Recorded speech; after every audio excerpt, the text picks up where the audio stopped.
23 जनवरी 1991। कुछ साए दिखते नहीं, पर एक देश उन्हीं पर टिका होता है। पाकिस्तान के कराची में एक शांत सा चेहरा असल में भारत का छुपा हुआ हथियार था। नमाज, बिजनेस, मुस्कान, सब सिर्फ एक चाल। लेकिन एक रात भारत के ही कुछ देशद्रोहियों ने उसका नाम बेच दिया। बताओ तुम कौन हो और तुम्हारा असली नाम क्या है? वह बस इतना बोल पाया, मैं अपना फर्ज निभा रहा हूँ। मैं अपना फर्ज निभा रहा हूँ। इसके बाद दिन हो या रात उसे टूटने तक टॉर्चर किया गया। हड्डियां, खामोशी, चीखें सब जेल की दीवारों में दब गईं। और सवाल अब भी जिंदा है, आखिर वो भारतीय गद्दार था कौन, जिसने एक हीरो को मौत के हवाले कर दिया? देश को आज तक नहीं पता कि उसने क्या कुर्बान किया। हाँ, मैं बात कर रहा हूँ वीरेंद्र की, जिसे दुनिया ब्लैक टाइगर के नाम से जानती है। और आज मैं आपको उसी छुपे हुए हीरो की पूरी कहानी 2D एनिमेशन के साथ दिखाने जा रहा हूँ। कराची सीमा से हजारों किलोमीटर दूर राजस्थान के एक छोटे से शहर का थिएटर उस रात कुछ अलग ही चमक रहा था। हॉल में अंधेरा था, मगर स्टेज पर रोशनी में एक नौजवान खड़ा था, रविंद्र। भीड़ हंसी, फिर खामोश हुई, फिर तालियां बजाईं। लेकिन इस भीड़ में दो ऐसी आंखें थीं जो तालियां नहीं बजा रही थीं। वे रॉ के अधिकारी थे और उनकी निगाहें उसी युवक के हर हाव भाव पर टिक चुकी थीं। वो कभी बुजुर्ग बन जाता, कभी पठानी लहजे वाला दुकानदार, कभी दिल्ली वाला नौजवान। एक ही मिनट में 3 अलग आवाजें, 3 अलग चेहरे, 3 अलग शख्सियतें। RAW अधिकारी ने धीरे से अपने साथी से कहा, ये लड़का सिर्फ एक्टिंग नहीं कर रहा, ये अपनी पहचान बदल रहा है। साथी बोला, मेमोरी शार्प, एक्सेंट परफेक्ट, इसको ट्रेन करो तो ये देश बदल सकता है। शो खत्म हुआ। थिएटर के बाहर रविंद्र अपना सामान समेट रहा था कि अचानक एक शख्स उसके पास आया। नाटक अच्छा था, लेकिन तुम सिर्फ स्टेज के लिए नहीं बने हो। रविंद्र ने मुस्कुराकर कहा, तो फिर किसके लिए बना हूं सर? वो आदमी थोड़ा झुककर फुसफुसाया, भारत के लिए, और एक ऐसे काम के लिए जिसे करते हुए तुम्हारा नाम तक कोई नहीं जान पाएगा। रविंद्र के दिल की धड़कन तेज हो गई। कुछ ही हफ्तों में रविंद्र को दिल्ली के एक सुरक्षित परिसर में लाया गया। वहां मोबाइल नहीं, नाम नहीं, पहचान नहीं, सिर्फ एक नंबर, ट्रेनी 36। उनकी ट्रेनिंग हल्की नहीं थी। ऐसी चीजें थीं जिन्हें सिर्फ वही झेल सकता है जिसमें देशभक्ति खून में दौड़ती हो। 3 सेकंड में आवाज बदलने की कला, उर्दू बोलचाल को इतना परफेक्ट कि असली लगे। दिमागी खेल, याददाश्त, कोडेड मैसेजेस, छाया की तरह चलना, किसी भी कल्चर में घुल मिल जाना, इंटरोगेशन से कैसे बचना। हर रात उन्हें एक बात बार बार कही जाती, एजेंट की सबसे बड़ी ताकत उसकी पहचान होती है और सबसे बड़ा हथियार उसकी चुप्पी। रॉ के चीफ ने ट्रेनिंग के आखिरी दिन उसे बुलाया। कमरे में हल्का सा धुआं, टेबल पर फाइल और चीफ की तीखी नजरें। रविंद्रा, तुम्हारी एक्टिंग हमारी जरूरत है, तुम्हारी याददाश्त हमारी ढाल, और तुम्हारी उर्दू पाकिस्तान के दिल तक हमारी आवाज। रविंद्र ने पहली बार महसूस किया, उसका असली जीवन अब शुरू होने वाला है। और ये जीवन स्टेज का नहीं, सीमा पार की आग का होने वाला था। दिल्ली की ठंडी सुबह, रॉ के गुप्त परिसर के लोहे के दरवाजे बंद हो चुके थे। अब बाहर की दुनिया से रविंद्र का रिश्ता खत्म और अंदर का जीवन एक नए इंसान की रचना था। कमरे में अंधेरा था, सिर्फ एक टेबल लैंप की रोशनी में एक फाइल चमक रही थी। फाइल पर लिखा था प्रोजेक्ट शैडो, ट्रेनी ट्रांसफॉर्मेशन, और नीचे बड़ा सा नाम, नबी अहमद शाकिर, उसकी नई पहचान। रविंद्रा ने पहली बार अपना नया नाम पढ़ा और 1 सेकंड में समझ गया, अब ये सिर्फ नाम नहीं, ये उसकी नई जिंदगी है। एक कमरे में रॉ का भाषा विशेषज्ञ बैठा था। उसने रविंद्रा को देखा और बोला, अब से तुम हिंदी नहीं उर्दू बोलोगे, और वो भी ऐसे जैसे कराची की गलियों में बड़े हुए हों। अगले ही दिन से ट्रेनिंग शुरू। दिन में 8 घंटे सिर्फ बोलचाल, कहाँ की जगह, किधर, क्या की जगह, क्या किया। रावी नदी, लियाकत मार्केट, सदर बाजार, सब चेहरे, नाम और माहौल दिमाग में ठूंस दिए गए। RAW चाहता था कि वो कहीं भी जाए, कोई भी उससे पूछे कहाँ के हो, तो बिना हकलाए जवाब आए, कराची, पुराना इलाका। एक अलग कमरे में उसे इस्लामी तालीम सिखाई गई, वुजू कैसे किया जाता है, नमाज के 5 वक्त, मस्जिद की आदाब, ईद, रमजान, जुमे की परंपराएं, पाकिस्तानी खान पान के तरीके। इंस्ट्रक्टर ने एक बार कड़क आवाज में कहा, अगर पाकिस्तान में तुमने नमाज गलत पढ़ दी तो गोली खाने में 10 मिनट भी नहीं लगेंगे।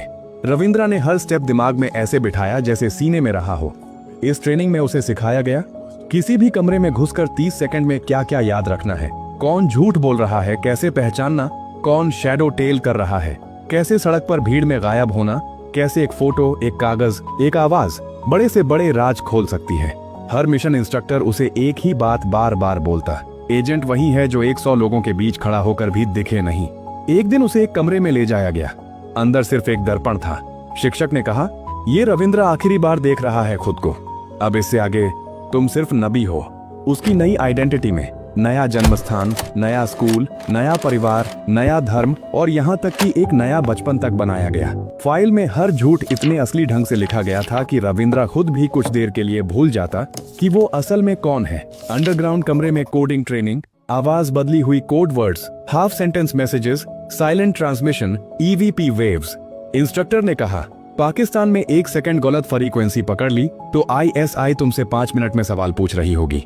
रविंद्र चुपचाप सुनता, सीखता, अब्सॉर्ब करता चला गया।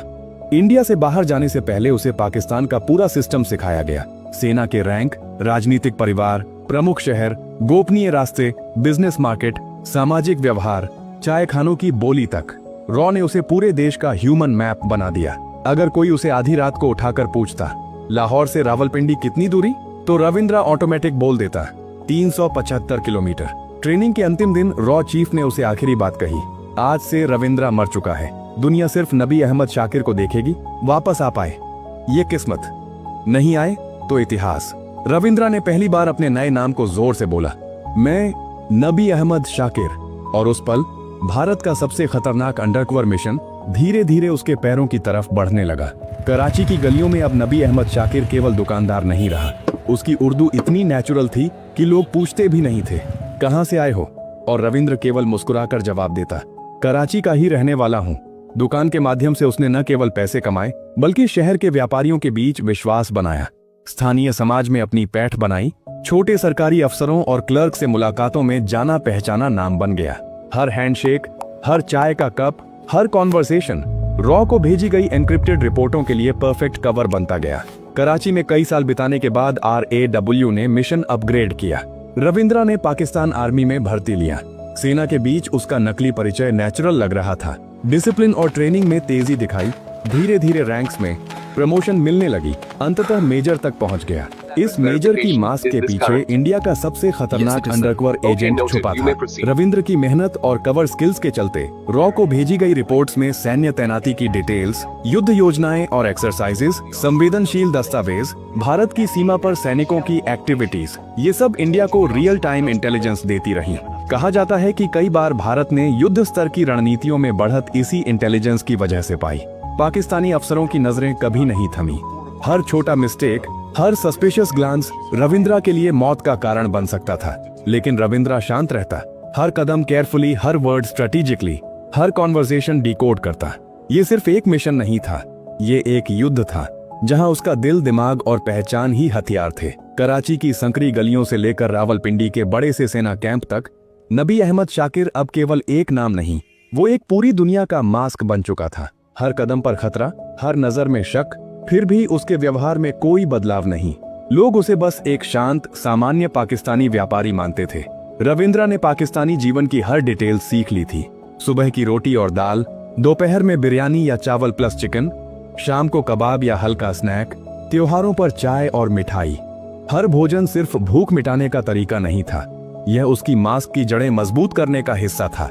रोज की नमाज बिना किसी गलती, ईद, रमजान, जुमे की पूजा में शामिल, पड़ोसियों के साथ हल्की बातचीत, रेस्पेक्ट दिखाना, हर कदम में कल्चरल क्यूज का ध्यान। रविंद्र जानता था एक छोटी गलती भी उसकी मौत का कारण बन सकती थी। स्थानीय व्यापारियों और पड़ोसियों के साथ सरफेस लेवल दोस्ती, गहरी दोस्ती किसी से नहीं। रॉ से हर संपर्क रेडियो कोड के जरिए, कभी भी फोन या ईमेल का इस्तेमाल नहीं। हर बातचीत एनक्रिप्टेड और प्लान्ड। पाकिस्तान में ही उसकी शादी हुई, पब्लिक रिकॉर्ड्स में है। पत्नी को भी पैटियल कवर आइडेंटिटी के बारे में बताया गया। घर, फर्नीचर, लाइफस्टाइल सब नेचुरल, ताकि कोई शक न करे। लेकिन दिल में हमेशा ये ख्याल, हर खुशी का पल देश की सेवा के लिए खतरे में है। हर चाय का कप, हर गलियों में बातचीत, हर शादी का फंक्शन, सब एक बैलेंसिंग एक्ट था।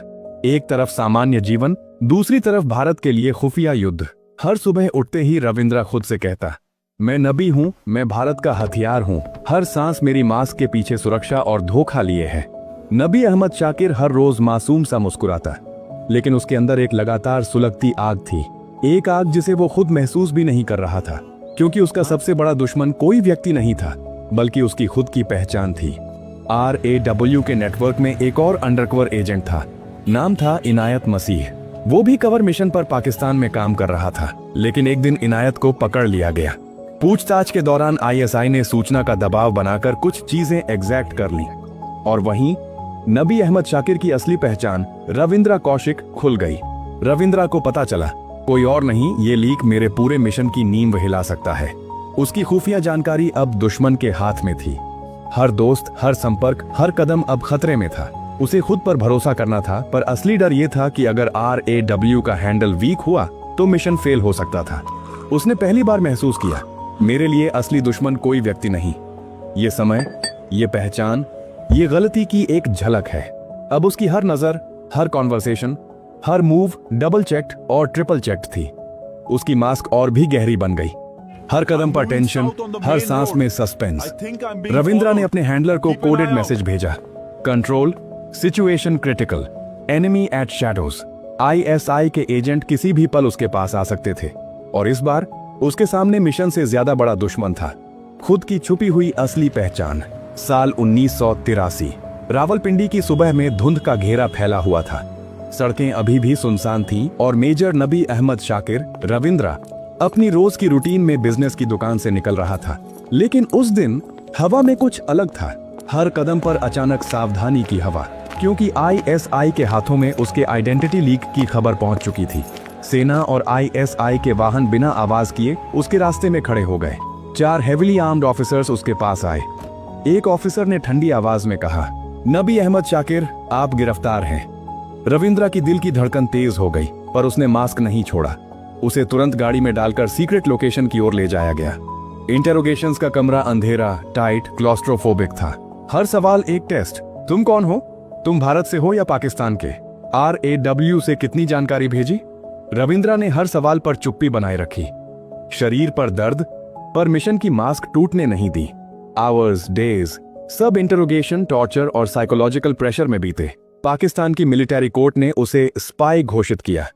पहले सेंटेंस डेथ पेनल्टी, बाद में इंटरनेशनल प्रेशर और लीगल मैन्यूवरिंग के चलते सेंटेंस लाइफ इम्प्रिजनमेंट में बदल दिया गया। रविंद्रा अब ऑफिशियली प्रिजनर ऑफ पाकिस्तान बन गया, लेकिन उसके दिमाग में अभी भी केवल एक चीज थी, मिशन पूरा करना, देश की सेवा करना। जेल की सेल में अकेले बैठा रविंद्रा ने रात के अंधेरे में सोचा, मैं सिर्फ नबी नहीं हूं, मैं रविंद्रा हूं, और ये मास्क, ये पहचान, ये मिशन कभी खत्म नहीं होगी। वहीं रॉ और इंडिया के लिए भेजे गए सीक्रेट मैसेजेस, उसकी आंखों की चमक और दिमाग की तीव्रता लगातार सिग्नल भेजते रहे। मिशन जारी है, चाहे शरीर जेल में हो। मियां वाली जेल की भारी लोहे की सलाखों के पीछे रविंद्रा अब केवल नबी अहमद शाकिर नहीं, बल्कि भारत का ब्लैक टाइगर अपने खुफिया जीवन से पूरी तरह कट चुका था। चारों तरफ खामोशी, कभी कभी सिपाहियों की निगाहें, हर रात का अंधेरा और ठंड, पर उसके दिमाग में अभी भी मिशन का हर पल जिंदा था। टीबी और हार्ट डिजीज ने उसकी शरीर की ताकत छीन ली थी। हर सांस एक जंग थी। खाने की चीजें कम, दवा कम, लेकिन उसका दिमाग शार्प और अलर्ट था। उसने कभी भी अपने मिशन का फोकस नहीं छोड़ा। इंडिया की तरफ से कॉन्सुलर एक्सेस नहीं मिला, महीनों, सालों तक। मां के लाखों पत्र, सरकार को अपीलें, सब फॉर्मेलिटीज में खो गईं। पर रविंद्रा ने कभी अपना मनोबल नहीं खोया। उसके खुफिया संदेश और सीक्रेट कम्युनिकेशंस जेल में भी जाते रहे। उसकी मां ने हर कोशिश की, हर माध्यम से इंडिया गवर्नमेंट से मदद मांगी, पर रविंद्र सेल में अकेला अपने देश के लिए एक लंबी चुप्पी में बंधा रहा। हर रात सोचता था, मैंने जो सैक्रिफाइस किए, क्या ये देश तक पहुंच पाएंगे? 1999 में रविंद्र कौशिक की मृत्यु जेल में हुई। टीबी और हार्ट डिसीज ने उसे छीन लिया, पर मौत ने उसका सम्मान नहीं लिया। वह भारत के सबसे बड़े अंडरकवर एजेंट्स में हमेशा जिंदा रहेगा। उसके नाम से ही रॉ में आज भी ऑनर और लेगेसी जुड़ा हुआ है। ब्लैक टाइगर का नाम इंडिया की खुफिया दुनिया में लेजेंड बन चुका है। आपकी सुरक्षा के लिए, आपको अपने भारत में चैन से सुलाने के लिए उन्होंने अपनी जान तक कुर्बान कर दी। वो बस अपना फर्ज निभाते रहे, बिना किसी तालियों, बिना किसी शोहरत के। अब उनका सम्मान आपके हाथ में है। उनके लिए एक छोटा सा लाइक और एक प्यारा सा कमेंट शायद उनके पूरे बलिदान का सबसे सच्चा तोहफा होगा।